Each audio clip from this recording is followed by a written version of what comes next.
செவ்வாய்க்கிழமை காலையிலேயே மாடி தோட்டத்துக்கு வந்தாச்சுங்க. இன்றைக்கி பூத்த பூக்கள் எல்லாம் தாங்க இந்த வீடியோவில் உங்களோட நான் ஷேர் பண்ணிக்கிறேன். பட்ரோஸ் செடி பாருங்கள் எவ்வளோ நல்லா இருக்குன்னு. வெயில் டைமில் கூட டெய்லி இதில் ஒரு 10 பூ விட்டுட்டு தாங்க இருக்குது. செடிகளும் பார்க்க ஆரோக்கியமாக இருக்குங்க. பென்டாஸ் ஃப்ளவர் வாங்கி ஒரு 5-6 தடவை நான் அறுவடை பண்ணிட்டேன். இப்போ மறுபடியும் கொத்து கொத்தாக விடுதுங்க.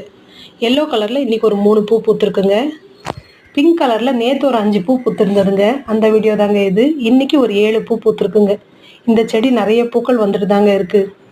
இது இன்றைக்கி பூத்த பூங்க. காஷ்மீர் ரோஸ் 7 days இதெல்லாம் இந்த மாதத்தில் நிறையவே பூக்கள் கொடுத்துருச்சுங்க. இன்னும் பூத்துட்டு தாங்க இருக்குது. இன்றைக்கி காஷ்மீர் ரோஸில் ஒரு 5 பூ இருக்குங்க. 7 daysலேயும் ஒரு 5-6 பூ இருக்குங்க. இருவாச்சி மல்லி, குண்டு மல்லி இது இந்த மாதத்துலலாம் கொஞ்சம் கொஞ்சம் ஒரு கைப்பிடி அளவுக்கு பூக்கள் வந்துட்டுருக்குங்க. ஹைப்ரிட் செம்பருத்தியில் இன்றைக்கி ஒரு 20 பூக்கு மேலே செடியில் இருக்குது பாருங்கள். பெரிய பூ இன்றைக்கி 1 தாங்க பூத்துருக்கு.